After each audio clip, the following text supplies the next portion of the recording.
Yes. I want to do a short little dialogue on the law of three, the Kabbalah and the law of three. There are two major laws in Kabbalah, the law of three and the law of seven. As I expressed last night, the law of three is of the three mother letters. You know the three mother letters, the Aleph, the Mem, and the Shin. Those are the three mother letters of the Sefer Yetzirah. The law of three is used in Chabad as Chochmah, Bina, and Das, but without the concept of Das, it's the upper echelon of the letters of Keter, Chochmah, and Bina.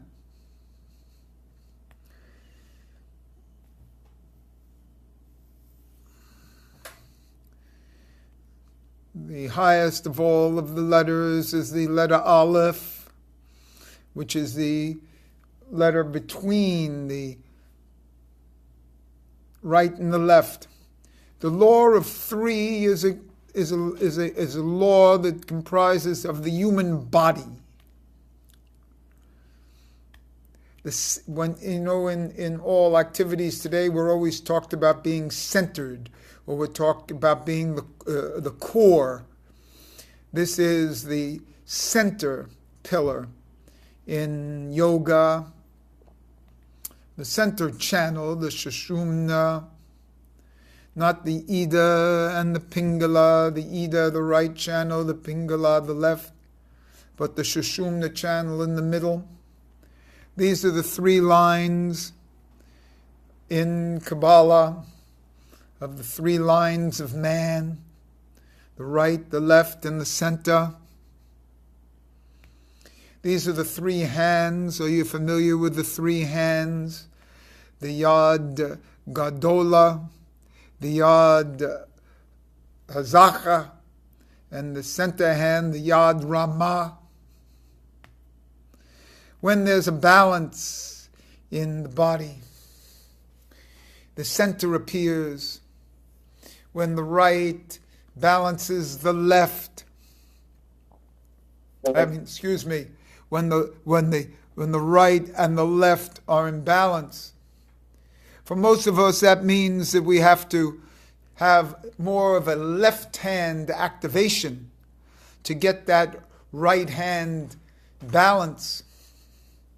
When we talk about the right hand as the Yad Gadola, that's our positive hand, that's the hand of Hesed. And then we usually talk about the Yad Hazacha from Gevura in a more negative sense. It's a more feminine concept, everything from the left side being feminine. But unless we have that complete balance of left and right, then the center hand of the Yad Ramah and of the Shushumna can never appear. Miraculously, when the two channels of the nose open up in a balance, then the Shushumna can come through. This is the law of three. For those who don't know Gurdjieff, go find out the law of three in Gurdjieff. So when everyone is appearing in the law of three, there's always a center that's higher than the other two. The center is higher and more important than even the one on top or the one on the bottom. And that's evident in the letter Aleph itself, with the Yud on top and then a Yud on the bottom, and the Vav, which is the connection in the middle. That Vav, that middle path, that middle path, is of a higher nature than the two higher and lower. The higher and lower have to be shown to be the same. The left and right have to be shown to be the same. When this occurs and a center opens up, that's actually the belly button, the deepest aspect of consciousness. It's an unconscious bris. Everything must be found through the letters, through the names. Something I found out today is that ribis, the charging of extraordinary interest rates, or interest rates on loans, is of the same letters as the word bris, rearranged. So on the final analysis, ribis and bris have the same connection. This all happens to be with the law of three. The law of three is most charmingly expressed on the mezuzah, because the two opinions of the halacha of the mezuzah are vertical and horizontal. And yet the halakha follows neither of the opinions. It's a vertical line between the two. A horizontal line between the two. The slant of the mezuzah. It's an open space, which is not much different than a yogic breathing into the center spot, into the hara, a couple inches below what? The belly button. And so we are in the eccentric space, the unconscious space of the mother. And we have this belly button chakra, this power chakra.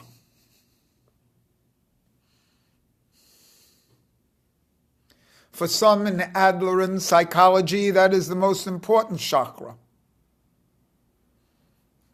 It's a space where Netzach and Hod come together.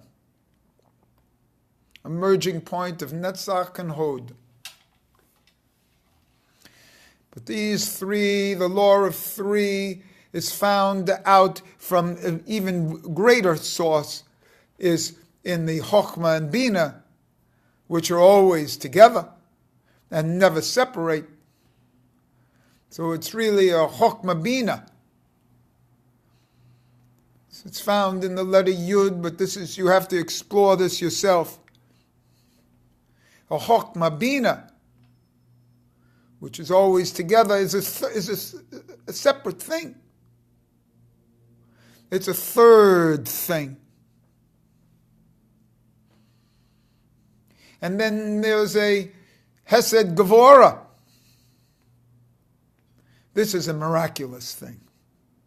This is the separated man and woman. This is dominance and submission. Submission is Hesed. And so when we are a Hased, or a Hesed, that's a male strives for that in a submissive sense. His root is submission.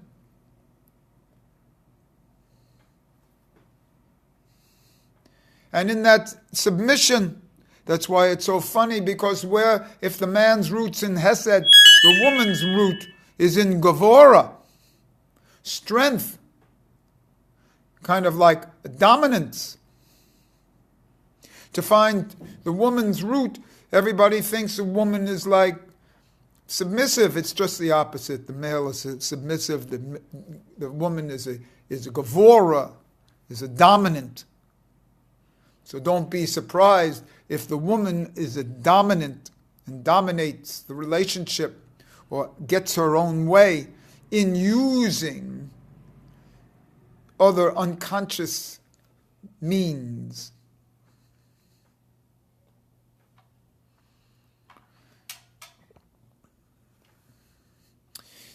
Netzach and Hod are aggressive and passive.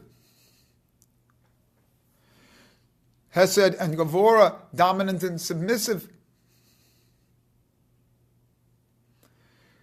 Chokhmah and Bina, male and female. So we see there's a third force in between all these, and that's the force that we're trying to get activated.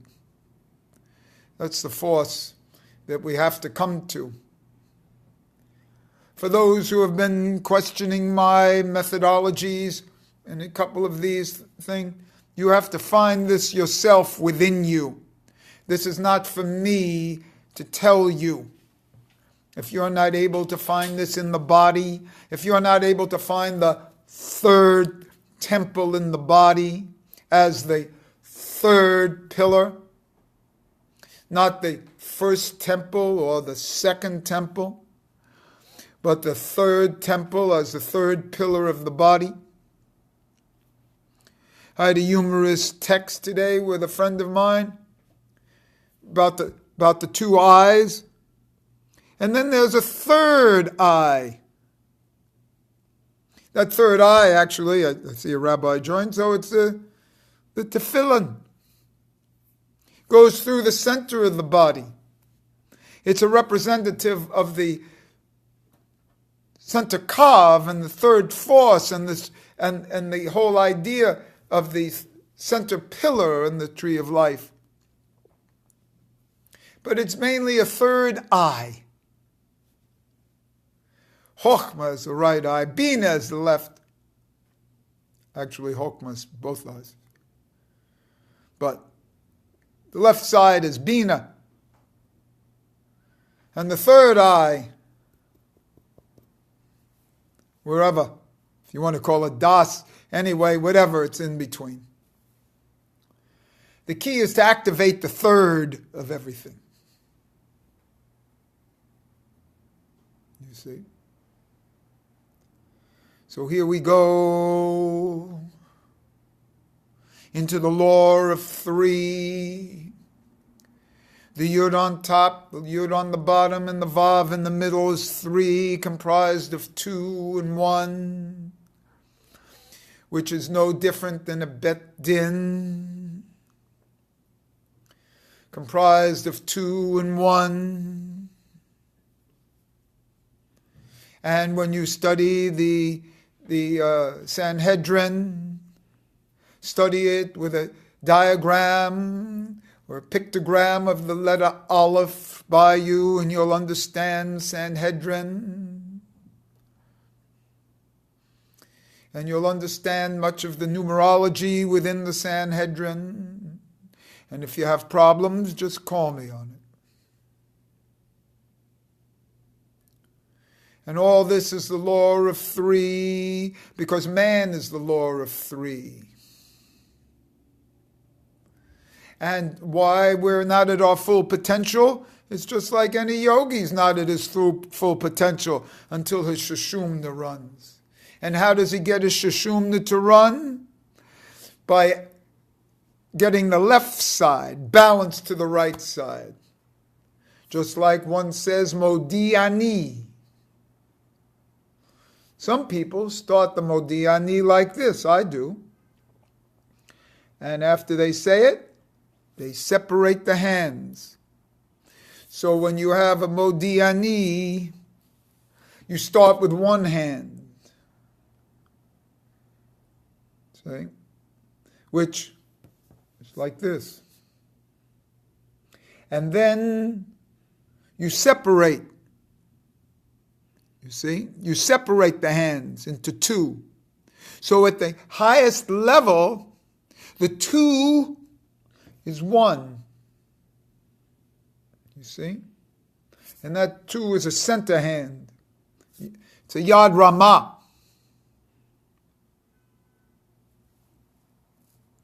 So it's not a Gadola, it's not a Hazaka, it's a Yad Ramah that we're looking to activate within us. We're looking to activate the center pillar. If you're a tennis player, you don't go for the extreme lines. You're looking to activate the center. Isn't that a little bit like a halakha in general? Isn't that like the Aristotelian mean? Isn't that the way one is supposed to live in life? Play golf down the center of the fairway? A par golfer, so to speak? Not moving to the right or the left? Not trying to hit a winner? Trying to play the edges? Trying to be a wise guy? But how about if you feel the best way to go is in the expanse? Dive into the middle of the ocean. One doesn't have to look for the edges. This is one of the great principles of balance. And when one feels balance, that's another thing of they say what Kabbalah is, balance. You see? And what do they say of the scales of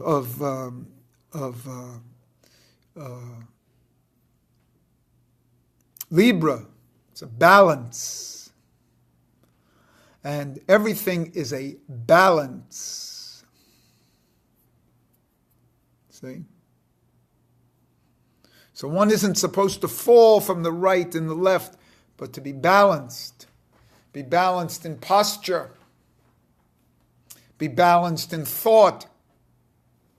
And that's the center pillar. All the important things in life come down through the center pillar. The tefillin, the breathing, the mouth. That's exactly right. True. Emet.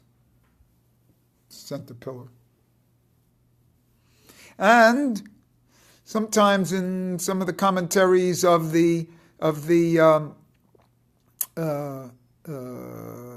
Yetzirah, they add that Tov as a fourth mother. Because I don't know if you heard in the beginning there, Rabbi, that what I said was this law of three is expressed as Aleph, Mem, and Shin, not as the double letter Tov. And when you use the Aleph, Mem, and Shin, and then it kind of like leads to a Tov. Because you're looking for the Aleph in the beginning, the Mem in the middle, and the Shin or the Tov at the end. So that's where Emet comes in. Emet comes in as a word very similar to MS. And so when we go here, and we keep going down, and then what do we have? We have the Adam's apple. So right in the middle, the Adam's apple and kind of like Das. See?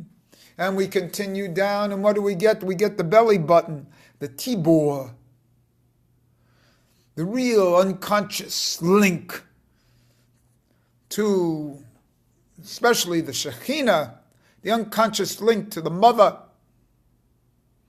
which predates the bris, which is the further down. And then we go to the back for the anal, and we can almost call that the Sitra Akra still being in the middle. The eyes of the back of the head. Yes.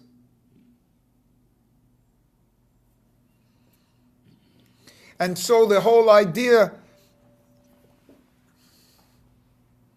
like the word Malka there because it's 91. It's also Malach.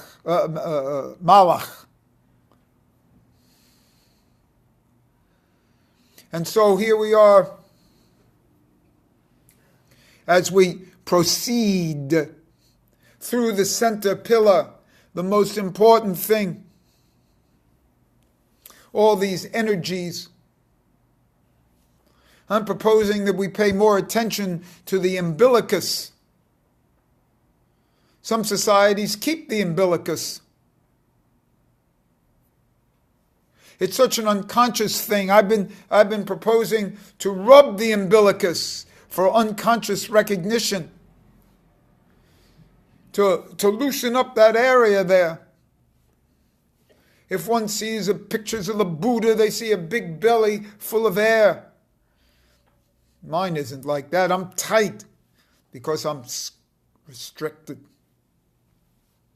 And so how do we proceed?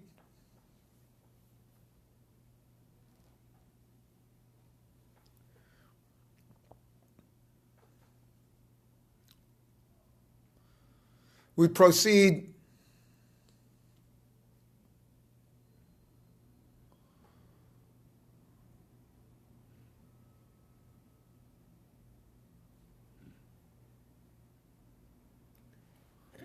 nobody's here now. It's been a wonderful experience explicating this shear. Okay, it's been a wonderful experience.